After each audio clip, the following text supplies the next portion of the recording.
All right, here I am. Here I am. Welcome back. It's been 2.5 years. So it's just me on the mic today. And welcome to Just Another Messenger, our first episode and installation of Just Another Messenger podcast. I am your messenger, Tamara L., where we will dive deep into the thought provoking conversations on history, language, culture, current events, personal growth, and everything in between. Now, each episode, we're going to bring a fresh perspective on life's complexities with engaging discussions that challenges the status quo and discipline maintaining dialogue. Now, whether we're exploring social trends, tackling mental health topics, or sharing inspiring stories from everyday people, Just Another Messenger is here to spark conversations that matter. Just Another Messenger is more than just conversation. It is talk that matters. Now, join us for insightful chats that go beyond the surface, offering a blend of information, inspiration, and a little bit of humor along the way. So don't forget to click that subscribe button, click and share Just Another Messenger on your YouTube page with your family members, friends, and anyone that like to get this new information. Well, it's not new information. It's coming from a different perspective of learned thoughts. So now subscribe and be a part of the conversation you don't want to miss. Now, it's been 2.5 years. I am so excited to bring this information back that I've been studying probably for about 5 or 6 years. Yeah, it's so special for me today because today is like a special day for me. Today is my 51st solar return. So I decided to go ahead and kick this day off. So, I have here my birthday cup, my birthday glass. It's with water. I had my little cocktail earlier. So I'm excited to get started here on Just Another Messenger. I know we have people coming in, so before we get everyone into the door, we have it going live right now on our new page. So I know we don't have a lot of subscribers yet, but I also have it live on my personal Facebook page, Tamara L. So go ahead and hit that share button so people can come on in and we can go ahead and get started. You know, what I would like to say is that, I'm very excited about this. This information brought about years ago, about 5 years ago, and it kind of, we have the presidential elections coming up. And there's been a lot of talk and debate about different topics and aspects about what this president think about, different topics, topics as far as immigrations, topics as far as, the home population, the homeless population, the housing crisis, the increase in foods, the increase in gas, just the wage differences that's plaguing, America. So you have quite a few conversation topics that's going on. But one of the main topics that's been not so much at the forefront is reparations. So, some would say that history repeats itself, you know, but I say that history has continued its journey till this present day. So in today's episode, it's a revisit, of the past that allows a better understanding for course correction in order to heal the ancestral wounds that we have going on in the Black community. Now, just recently on the Black Breakfast Club, Charlemagne the God, he was posed a question to Vice President Kamala Harris, regarding reparations, being a legal topic in Congress if elected to the presidency.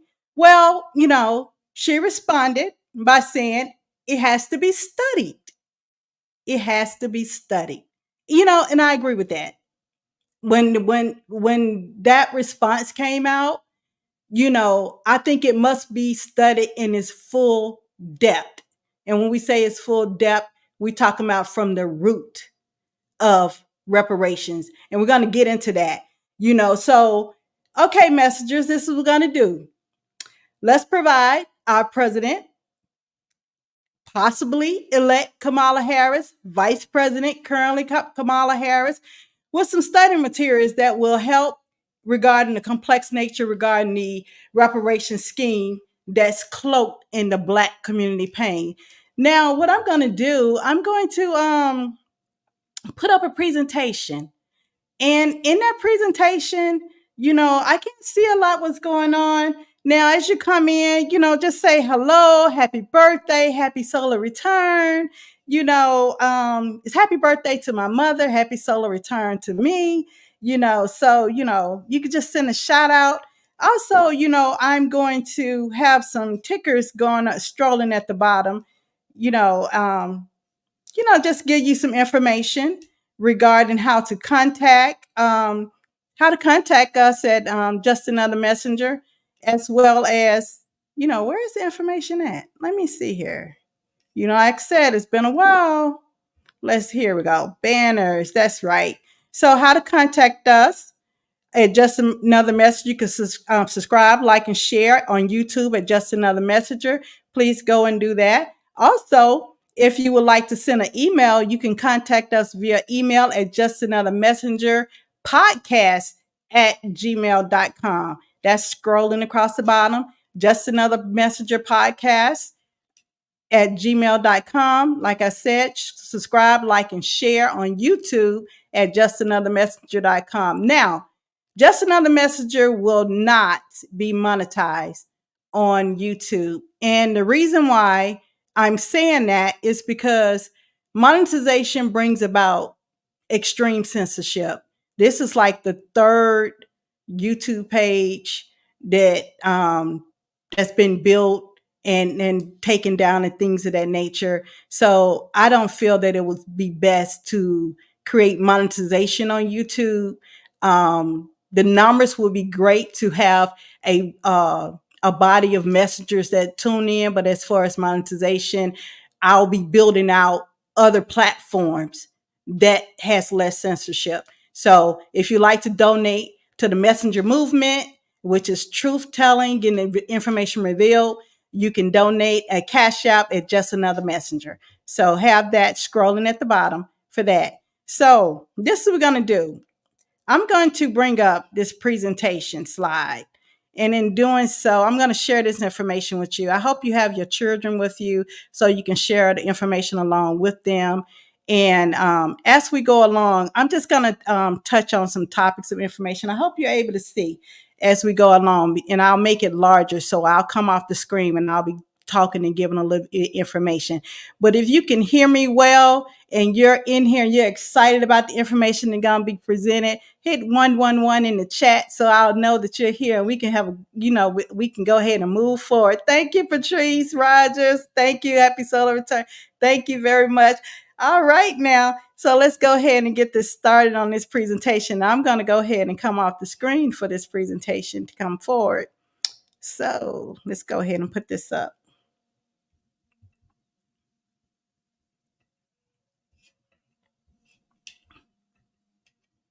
All right.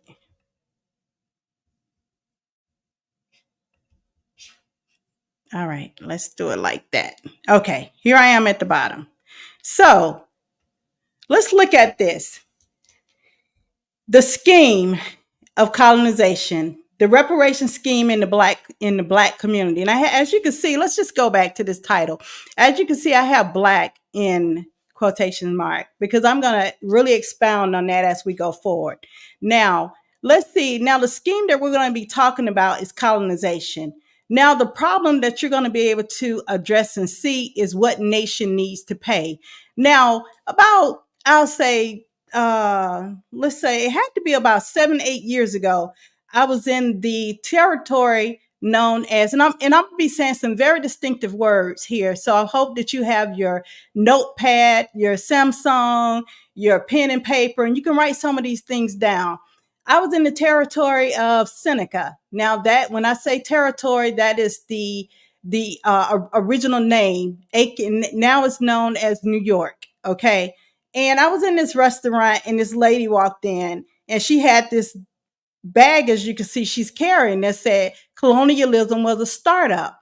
And I'm going to show how that is absolute. When I saw it, I was like, please, can I take a picture of your book bag? She was like, just don't get my face. I was like, okay, no problem. So I took a picture of this, and I wanted to hold on to this because I was in the process of doing the research regarding reparations, because I think it'll be a great foundation of legal basis if we decide to go ahead and want to have this argument to be able to get through this. All right.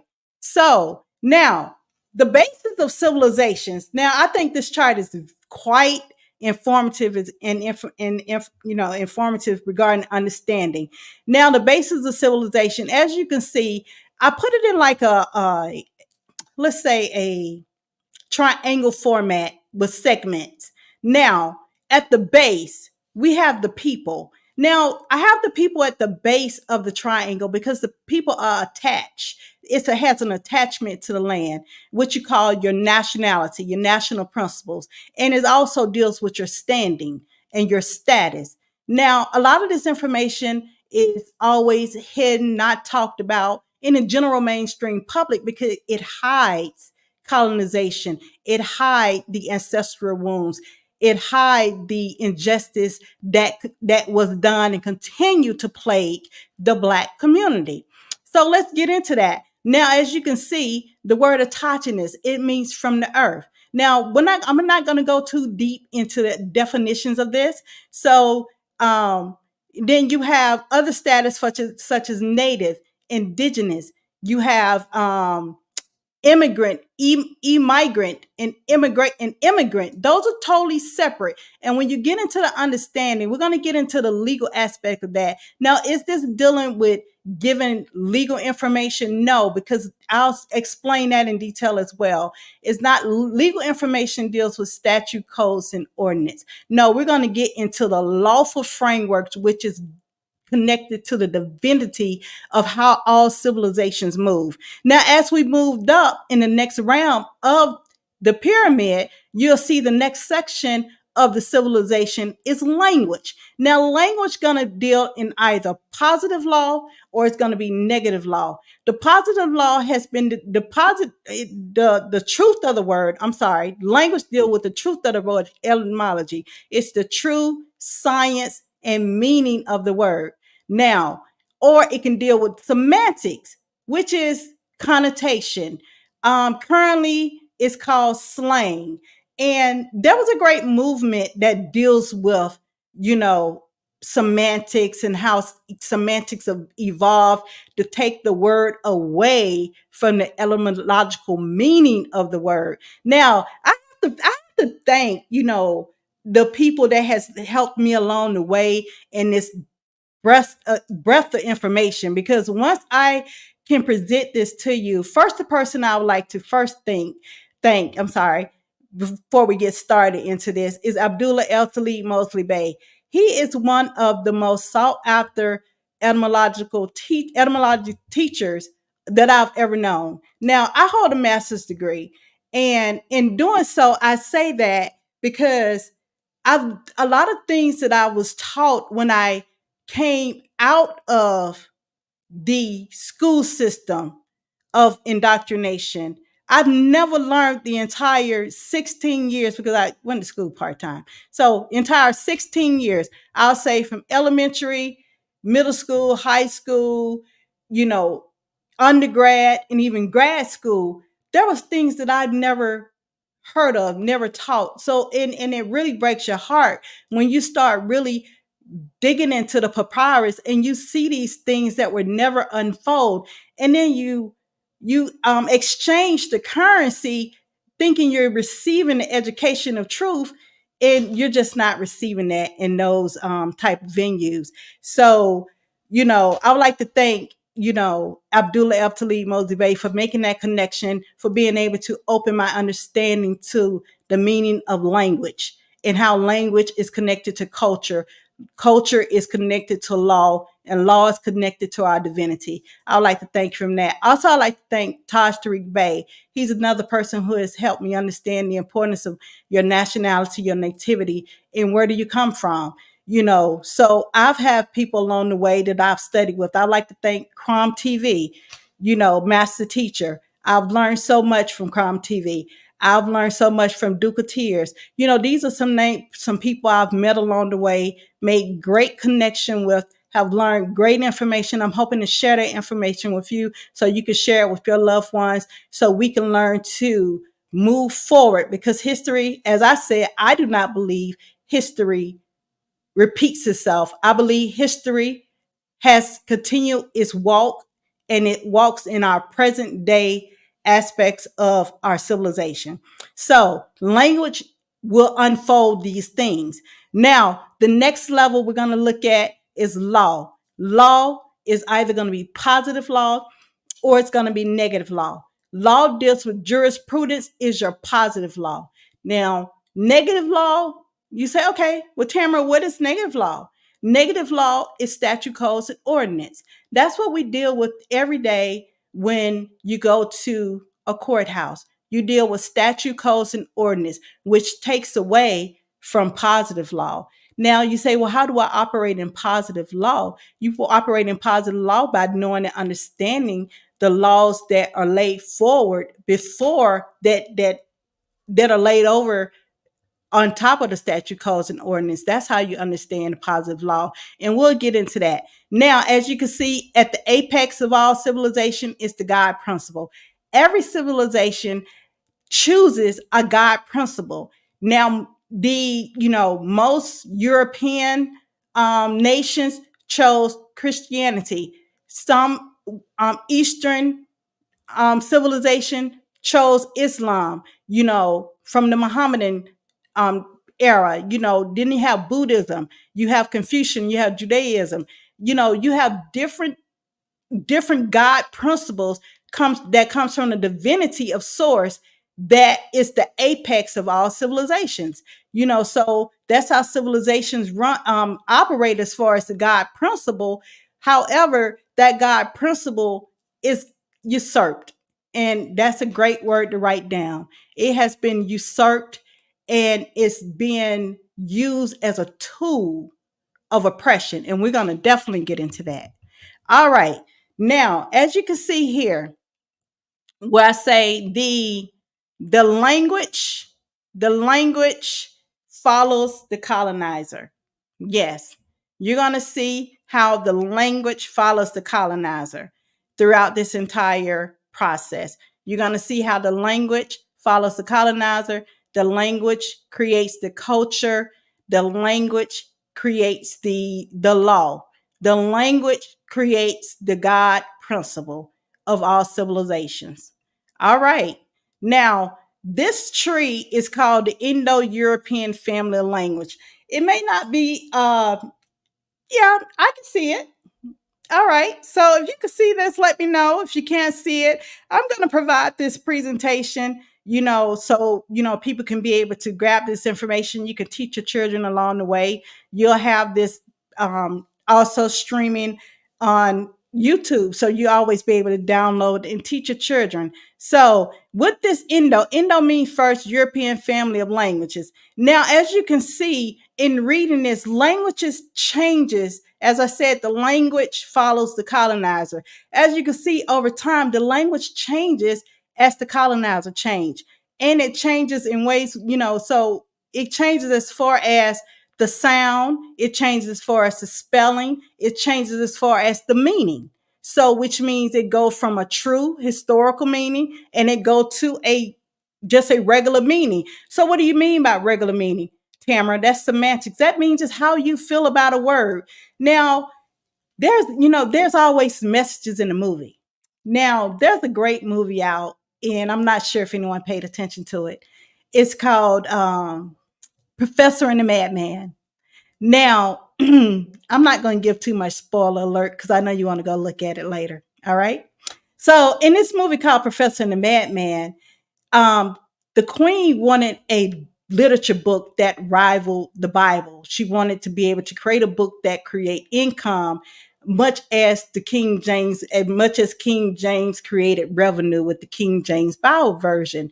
Now, she commissioned highly educated in I'm going to use that word loosely, educated professors of Oxford University to be able to create this lexicon, because it's not a dictionary. It's dict means to pronounce to speak, a body of words, a lexicon to be able to sell to the people to teach. So in this movie, these professors was having quite a time with getting these body of words put together in their meaning, because what they did not want to do is go past the Greek.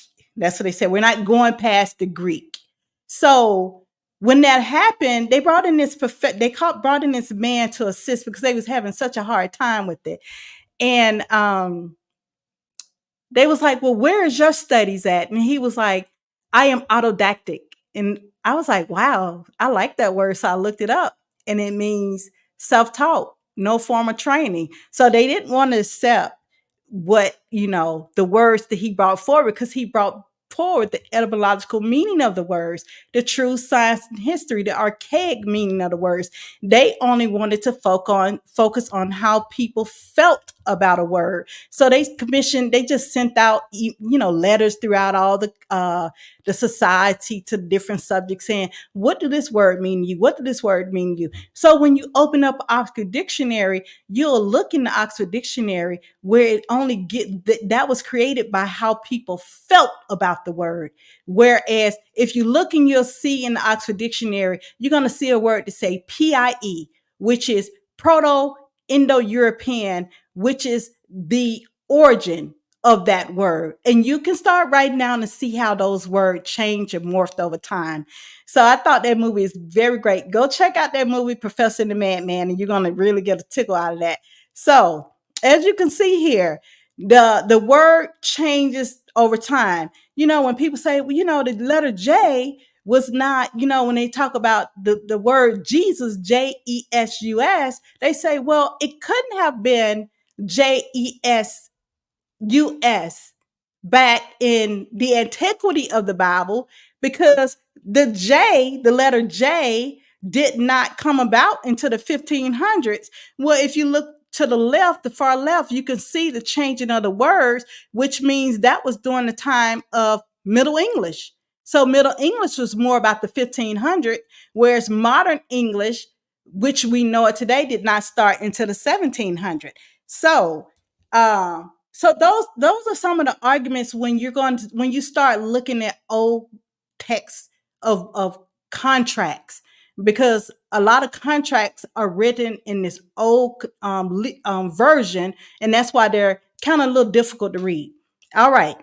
So now, as we see, the language have two branches in which they originally go by. It's called like the sanctum language, the satum language, which is another word they say Semitic. They say, oh, that's anti-Semitic. How's that anti-Semitic? And sanctum is the origin of the region. That is the region of the area of which the culture derived from. So it's the Baltic, it's the Slavic, it's the Albanian, Armenian. Now look at that Indo-Iranian. That's the origin in which Sanskrit came from, derived from. Now, as you can see, and then you have the Katem of language, which is the Romance, the Celtic, Greek. Now, Setum is the language that we're currently speaking now, because that followed the root of modern English. So we went from being able to understand the Satum of the language. Now we in the Ketum of the language. Now, it would not have been possible to establish the existence of the Indo-European language family if scholars had not compared the systematically reoccurring resemblance among European languages and Sanskrit, which is the oldest language of the Indian subcontinent that left many written documents. That's a lot to be said. As we said, the language follows the colonizer. All right, now I see we have people coming into the room. Go ahead and hit that 111-222 and make sure we're following along. I just don't want to get anyone left here.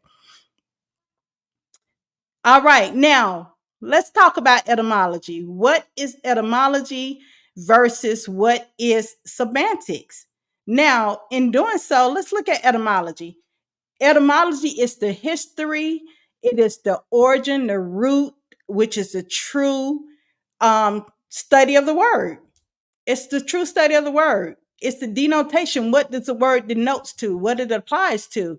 Whereas, it's the origin where the word derived from. Which, if you look at older context of words, you can look at the Sanskrit of the word, and you can see that it's the base of that word may start in one origin, meaning one thing, and you look at the current meaning of that word, it totally morphed and transferred into something totally different. Now, semantics is just the study of the words, the study of meanings. What did this mean? What does it feel like? Now, I'm not going to go into a movement that occurred in 1933, but I just want you to write that down. It's called a general semantics movement. Now, this was a movement that focused on connotation, layman's terms. What you think about this word? Social meaning, dictionary meaning. Just want you to write that down so you can go and look more in depth into how your native tongue, your language have been twisted up, tied up.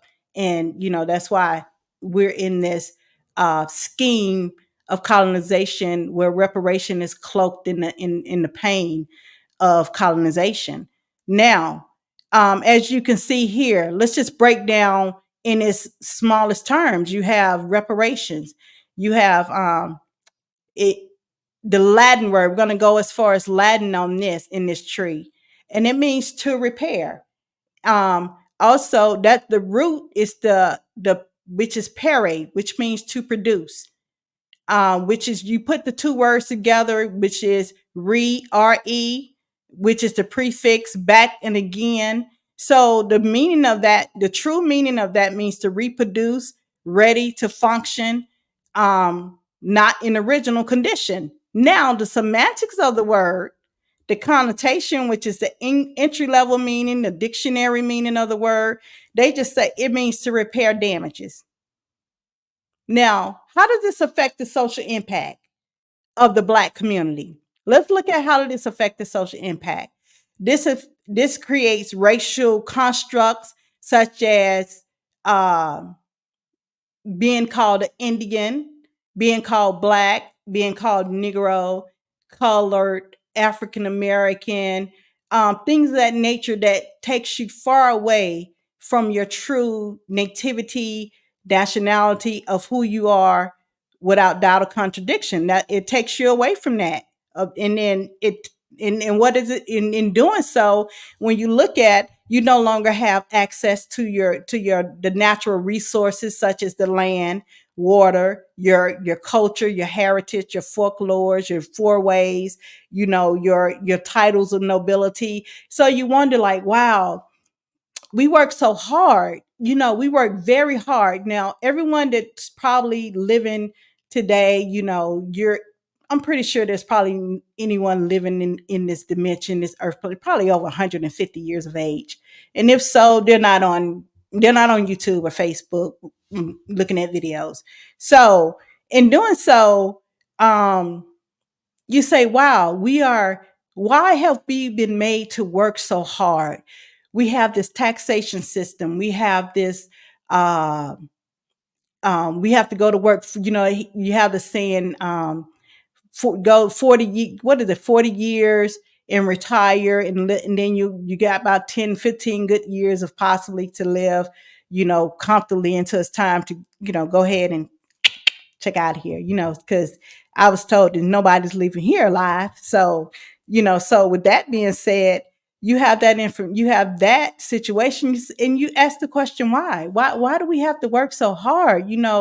If everything was created from source and we have this ability to use these elements to our disposal, well, it's laced and locked in greed. It's laced and locked in theft. It's laced and locked in colonization and usurpation. That's what it's laced and locked in. That's the reason why we work so hard, because we have been removed from those elements that we will be able to produce our own way of life. So now, as you can see here, there were many American nations on this land before colonization. And this map, I thought it was great. It was great to pull up this map and see this information.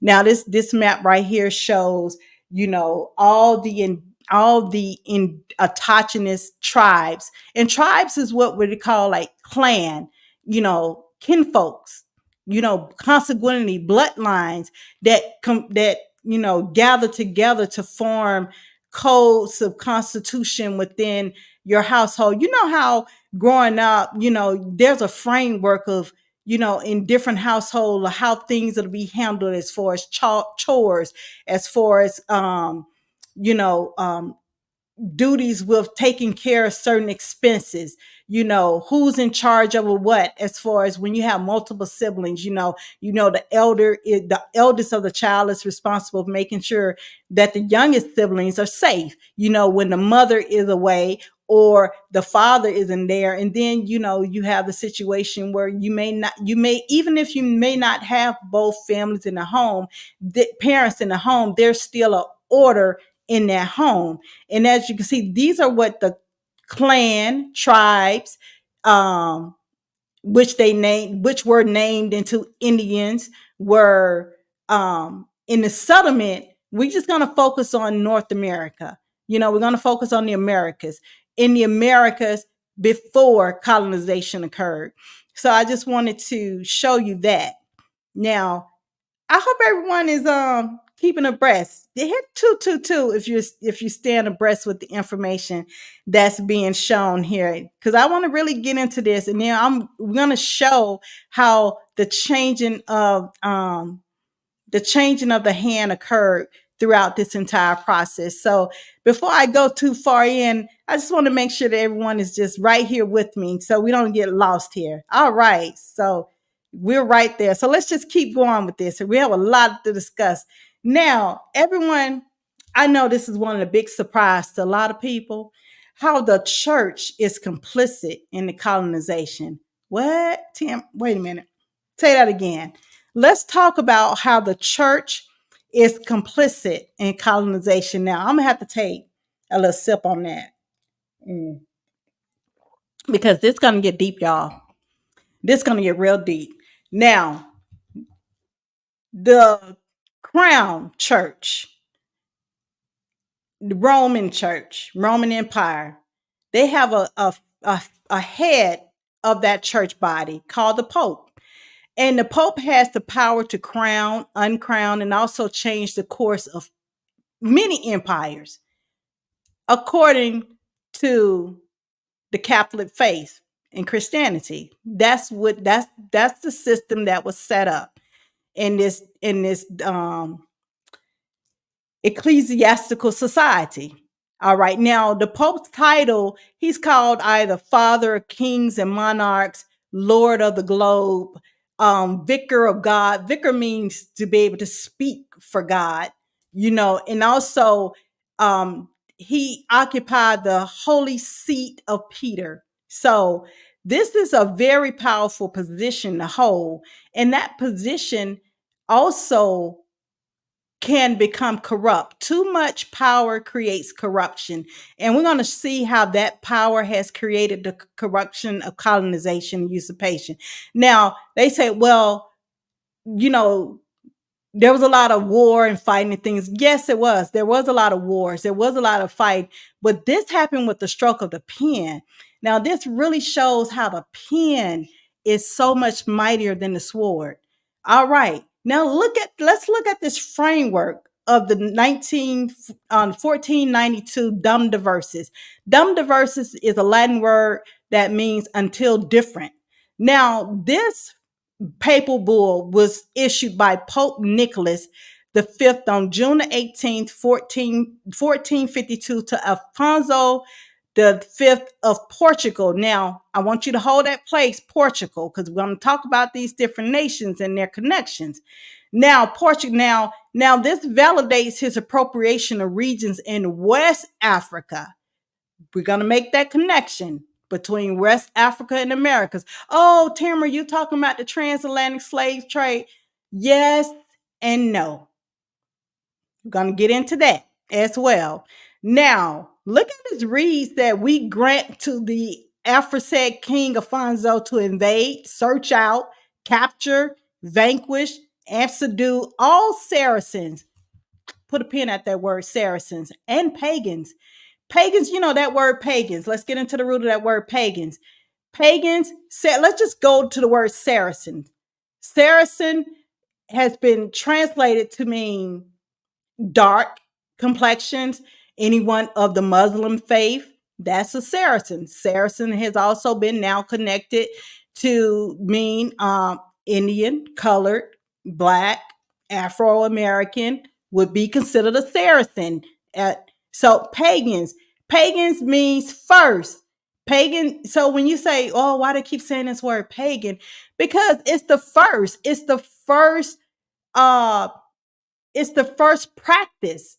It's the first practice of divinity, which means that, so if someone light a candle and they sit down and they give homage to the great goddess creator and all the wonderful things that no man has created, air, earth, fire, the elements, that's what pagan means. It is the first practice of giving thanks to the creator, creatis. That's what practice means. Whatsoever and other enemies of Christ, wheresoever placed in the kingdoms, dukedoms, principalities, dominions, possession, and all movable and immovable goods, whatsoever held and possessed by them, and to reduce their persons to perpetual slavery. We got that right. We said perpetual slavery.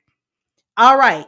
Now, this is the area in West Africa before 1500s, before 1600, they talked about. This is Mauritania, Timbuktu, Ghana Empire, Mali Empire, Ashanti Empire, the Kingdom of the Muni. Now, you remember the Kingdom of the Muni was very complicit in selling off their people, first as indentured servants with the contract, then as capturing them and just sending them on about their way in Nigeria. So that has already came about, the complicity of the Kingdom of the Muni in their play and all this. All right. Now, let's keep going here because we have a lot to cover, so we're going to get there. And we can't be all day with this because this is going to be in series because I don't want to overload anyone so we can have full understanding. Now this was another papal bull that came about in 1492. Rodrigo Borgia, I'm sorry. He's called the White Moor of Spain. The White Moor of Spain. He became Pope Alexander Sixtus. Now, this pope was ruthless. Now, he issued the papal bull called the Inter Caetera, which is known as the Doctrine of Discovery. Now, what was so important about 1492 in connections to the Saracen? Now, in January 1942, the sovereignty of the Alhambra of the Muslim Emirate of Granada was ceded. Ceded means transfer to the Catholic Spain. Now, on March the 31st, 1492, the Alhambra decree also called for the expulsion of practicing Jews from the crown of Castile and Aragon and its territories by July the 31st, 1492. They was like, y'all got to get up out of here.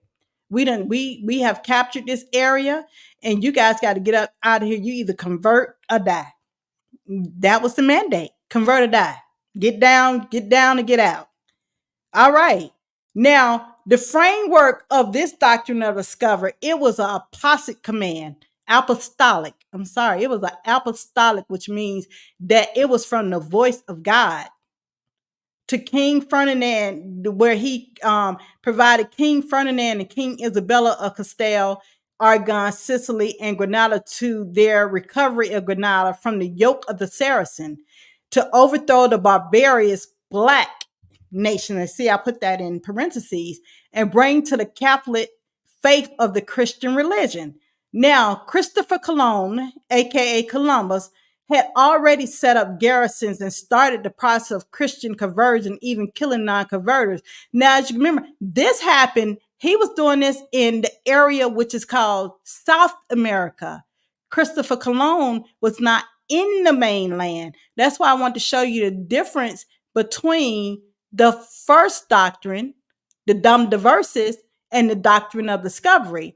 Now, as you can see, they had already found spices, golds, and other precious items. They like, hey, we about to go get rich. We about to, make some money here. Now we go back. If you go back and look at the chart, if you rewind, you'll see the area that's known as Puerto Rico. It is Taino. That area's the original name is called Taino. Puerto Rico means rich port. So you go back and look at this information, you're gonna be like, hold up. All this cover up. What is going on here? Now, he said, now this appoints and he deputized his heirs and successors, lords, with full power, authority, and jurisdiction. Now, we said territory means the land. Jurisdictions mean control of the land. Do not get jurisdiction and territory confused, because they have two separate meaning and understanding in law. A very kind, I mean, dominions, cities, camps, villages, and rights, and apparatus, all islands and mainlands, 100 leagues towards east west of Algiers. So they're like, okay, we have to create this demarcation line, because we don't want to go to war with, what's going on already. So this is for Spain control. Now let's look at this Bible verse here. Let's look at this Bible verse in Genesis 1 that justifies this. This is how we justify uh the corruption. This is how we justify capturing you. This is how we justify keeping you in bondage as Black people. We justify you with the Bible saying, Genesis 1:28, God blessed them and said to them, be fruitful and multiply, fill the earth and subdue it, rule over the fish in the sea and the birds in the sky and over every creature that moves on the ground. Then it say also, it was allowed to make war on the saints, and to conquer them. And hold on now, because the words here, I got to make sure we see these words. And sovereignty was given over every tribe and people and language and nation. Wow. So your Bible is telling you to do this? Your Bible is telling you to go and enslave people? Yes, that's what they said. That's what our Bible telling us to do. Now, this is the area. This is the area in which the doctrine of discovering gave them dominion to go and to do. This is called Sophomexum. It gave them the power to go subdue this area. Oh, amazing. So they went on their journey to subdue, kill, steal, rob in the conquest. Now, the last explorers of the Blacks, wow, the British are coming. The British are coming. The British are coming. Did I say the United States is coming? No, I said the British are coming. They're coming. They came. Now let's go back and look at that. Let's go back and look at that. The British are coming. As you can see to the left, you'll see in red. This is where the British came. This is the area that the British came and occupied. You say, wow, that doesn't really look like America. No, that doesn't like United States. No, that was a portion of the America's mainland, a portion. Is that United States today? That was the original United States. They were not even united. That was the British. It was, I didn't say United States is coming. I said the British are coming. The British came, and the king gave what you call charters. Let's look at that. Charters mean a license, permission. All right. Now let's look at the status on the mainland. There was there were separate statuses, and I hope everyone is with me now. Please be with me. We're almost there. We're almost there. We're going down here on this thing right here. I hope you're able to see the direction that we're going. I'm going to take another sip because we're going to go ahead and roll down this hill so you can have a true understanding of this colonization and this meaning of Black, and why reparations is a scheme in the Black community, and why how it's laced in the language, in the law, how it's laced in the people, in the capturing of the people, the body of the people, the mind and soul and spirit of the people, because of the God principle that rules over it. So we're gonna go ahead and go down here. I'm hoping I'm helping you unlock these mysteries here. So I'm going to take another sip. I know my face is red. I'm so excited about this. I hope everyone is excited about this as well. And I hope I'm giving you the information you need. Teach this to your children so they can have full understanding of who they are. All right, now let's get here. Let's get into it. All right, now we have the status of the mainland colonists. We have what you call indentured bond servants. Now, they was contracted to the master for 4 or 5 years, and in return receives passage, maintenance, and freedom dues or land when service expired. So, hey, now this also include Black English that had converted to Christianity, who the Catholic faith. So once they converted over from whatever religion that they were a part of, they were able to work in the colonists, in the English colonists, as bond servants. And they say, okay, we got a contract.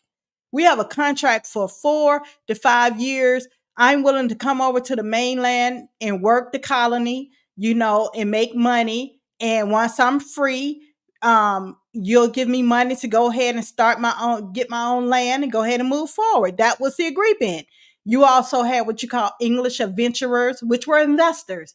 Hey, then in the beginning, we said, then we said colonialism was a startup, business venture, capitalists.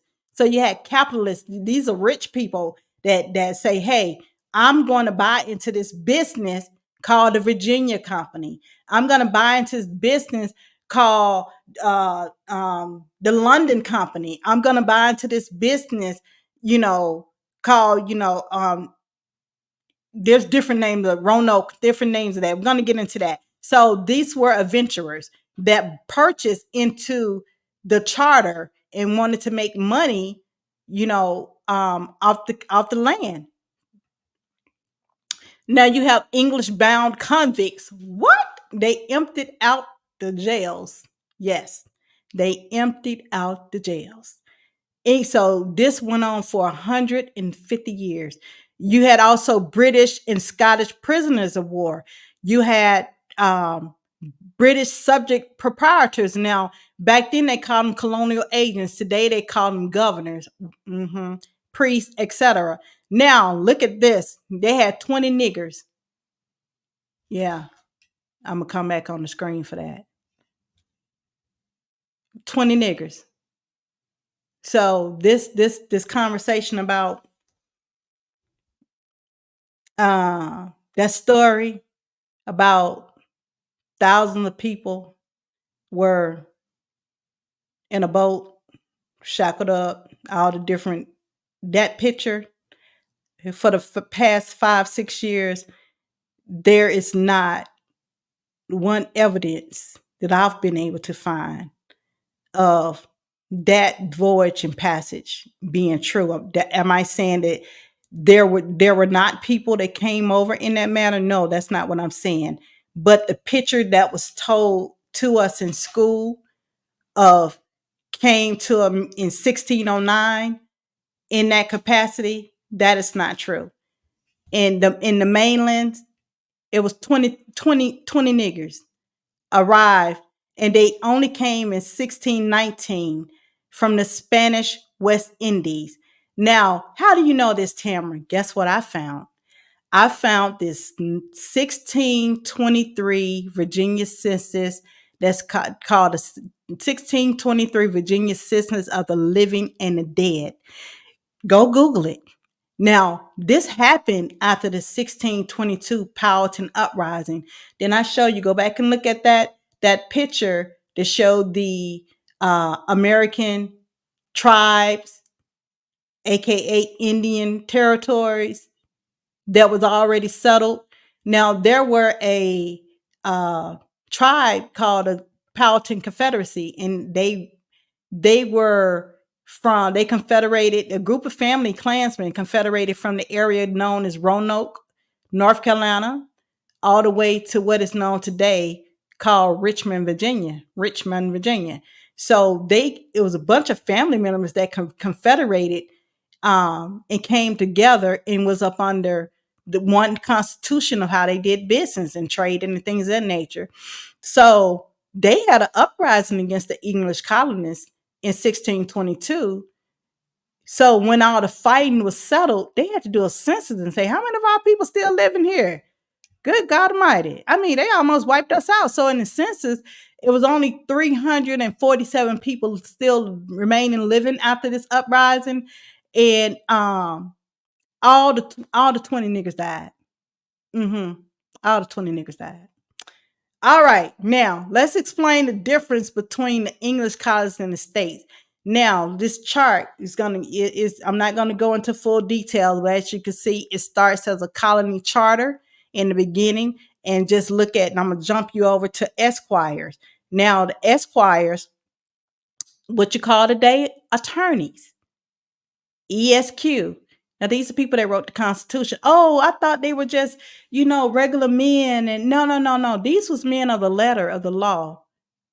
They was men of the letter of the law that were writing, that received the charter to be able to start to run these companies and to be able to start another different nation.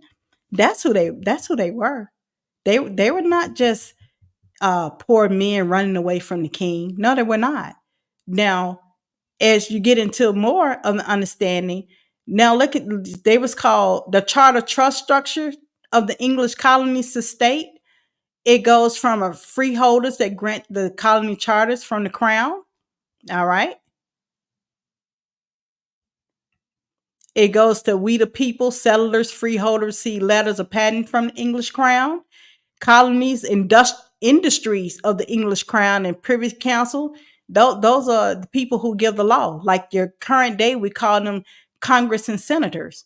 So as you can see, history does not repeat itself. It keeps going. Esquires, we call them now attorneys. The manager affairs of the freeholders and statutory bar. For statutory bar, then I say negative law is statute, codes, and ordinance. Okay, statutory bar for the people. Okay, so when you are being adjudicated, it's being adjudicated based off statute, codes, and ordinance. Now, these esquires are also signatories of the Constitution. Now, we're going to get in that on part two. Part two is going to be founding fathers or founding thieves. All right, let's keep going. Now, look at this. Look at these 13 colonies here. Look at these 13 colonies that were set up from 1606. Now, the one that was set up called Roanoke in 1583, the native people, they wiped that first colony out. They was like, it was 121. It was 121 people that came in 1583. They wiped them all out. They came back, they were all gone. Wiped them out. Bye. Yeah. Now look how the status of the black colonists changed. They changed now to Indians, Americans, West African, Negroes, West Indies, Black, British, not Christian before change in law, Bermuda, Jamaicans, Barbados, St. Kitts, and Leeward Islands.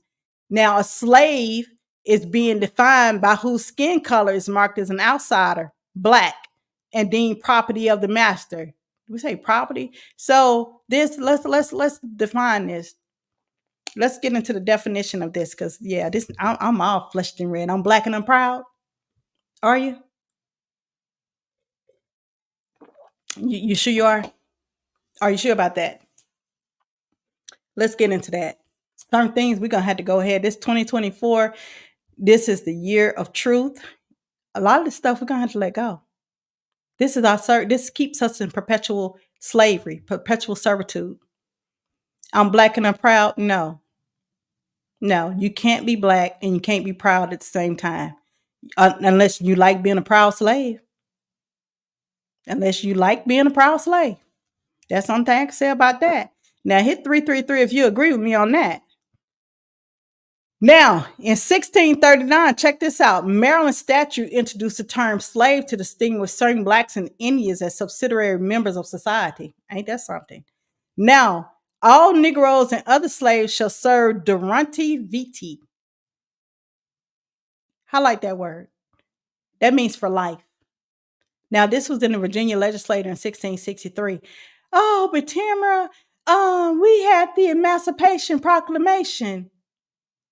We're going to get in that in part 2.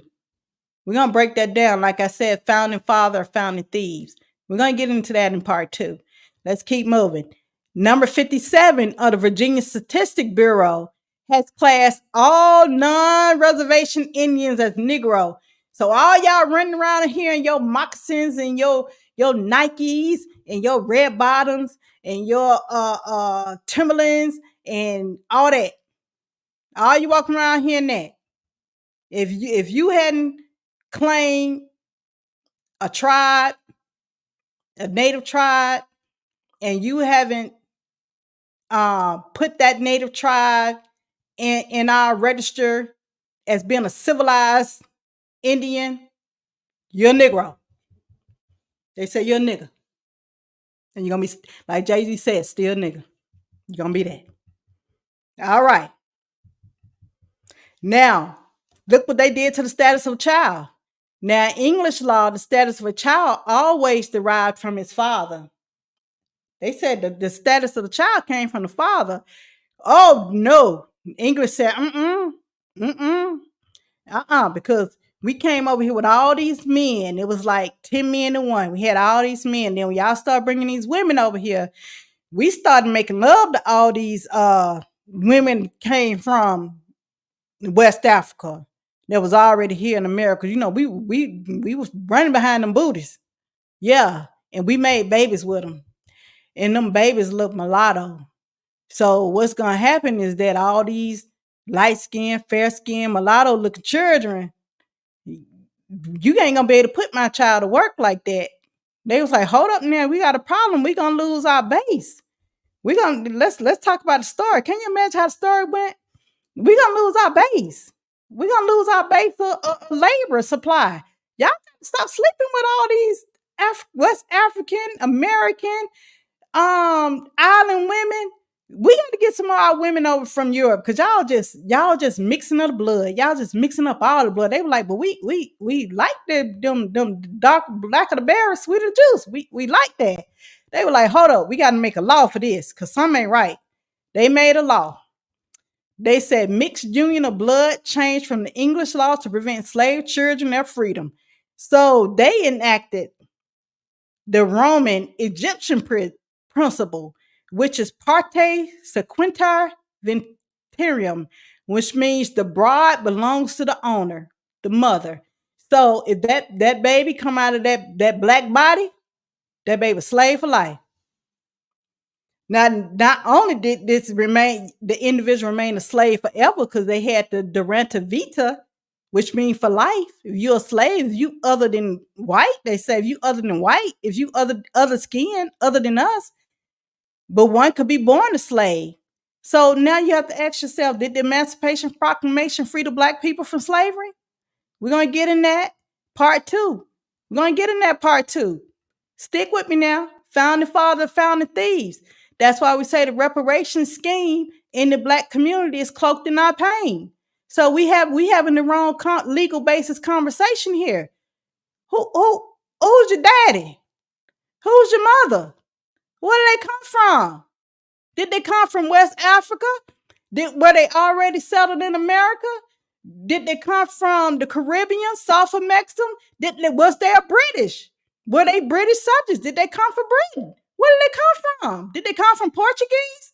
Did they come from Dutch? Because everybody was coming through. So who's your mama? Who's your daddy? That's the whole question right there. Now check this out. In 1778, they was like, hey, they had to go to, now go back and look at that map again. You'll see there's a tribe called Lenape. I just moved from this territory. I lived in this territory for about 8 years. It's known today called Wilmington, Delaware. I lived in this territory, and they said, hold up, we need to go to these people because check this out. We having problems with our king, and we're going to war with them, and we need y'all support. So we need y'all to go into treaty with us to support us. They said that in Article 3, and whereas the United States are engaged in a just and necessary war in defiance and support of life, liberty, and independence against the King of England and its inheritance. What? I done sent y'all over there. I done sent y'all over there with my money.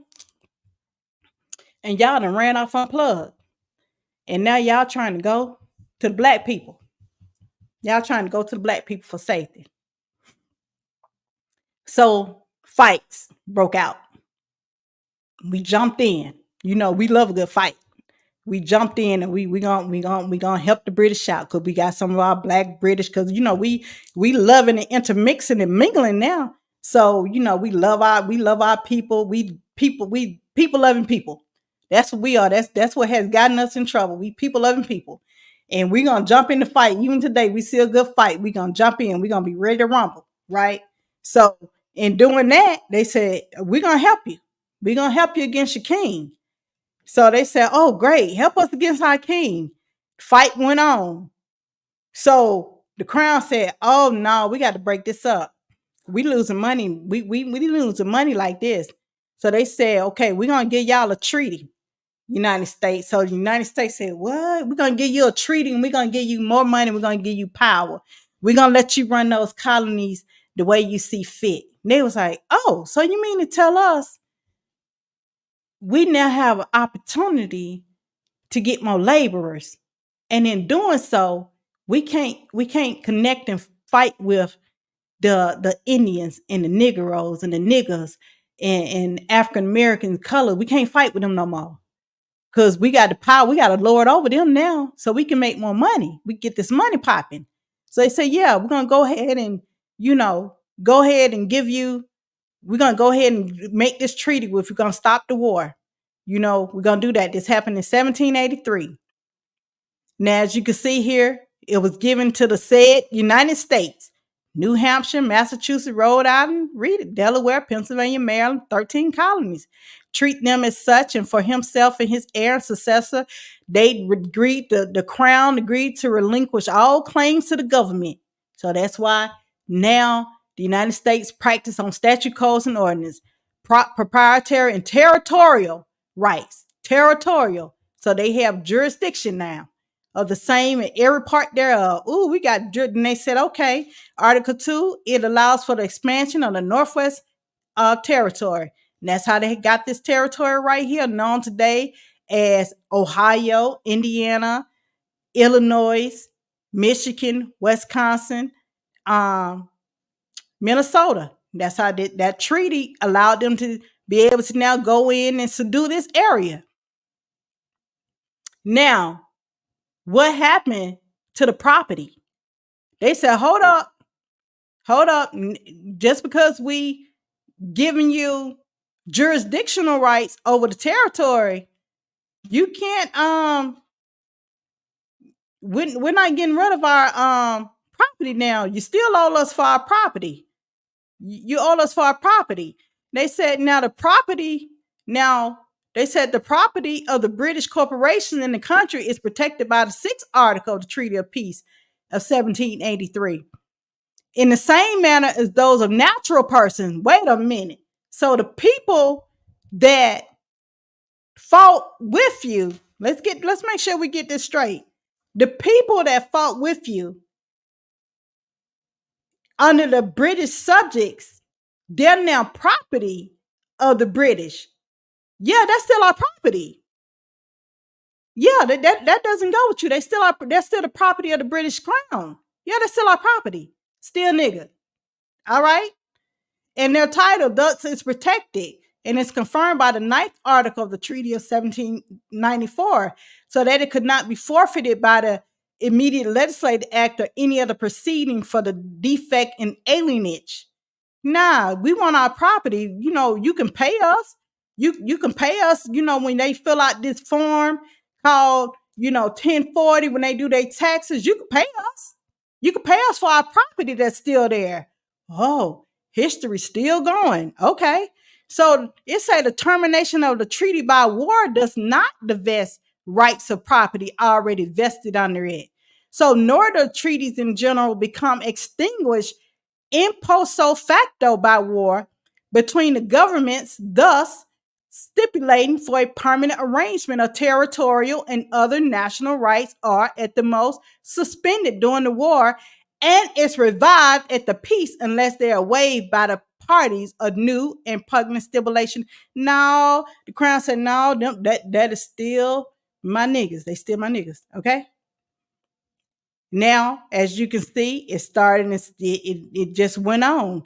Now, that's what you see today. The United States Corporation right there went on all the way till 1800, just all the way to Alaska. I want to say 1950 to Alaska. The colonization just went forward, subduing, putting people under subjugation. All right, now look at the colonization of America. I just went down the road and talked about this. Let's look at that. Let's look at the colonization in America. Spanish territory, Portuguese territory, French territory. You have I have to move that. British territory, Russian territory, Dutch territory. So, when we talk about who's your master, who's responsible, we have to look at this thing in totality. It's not just the British, United States. It is all these different nations that were a part of the colonization business. This was a business. Now, this is the argument. This is the foundation of the argument. Who owed the Black nations? Community for reparation. Who's the master? Let's talk about that. Is it Portuguese, France, Russian, Dutch, Spanish, British Crown, or the United States? So hopefully this is a framework for the understanding. Now, I know that was a lot. That was a lot in the foundation of understanding the reparation scheme in the Black community. It started with the divinity, and it goes into law, it goes into language, it goes into the status of the people of the land. So we have to look at that. Now, I hope you enjoyed this information. Like I said, next week on Tuesday, I want you to tune in to part 2, Founding Fathers of Founding Thieves. It's going to be on Tuesday, October the 29th at 8 p.m. Keep in mind, there's no monetizing on YouTube. Please cash out at Just Another Messenger, because we're going to create this network of messengers that can continue to get the word out and understanding. Now, you want to email, you can email at justanothermessengerpodcast@gmail.com. I pray that this information found you in a way to where you can go back and study it. I did not want to go and give you too much substance. And today is my solar return. So I'm going to continue on my excitement of the day until midnight, and then it'll be someone else's solar return. And that way, I hope this information find you, and you can go ahead and share it with others. Share with others. I bid you farewell this evening, and I will see you next week. Have a good evening.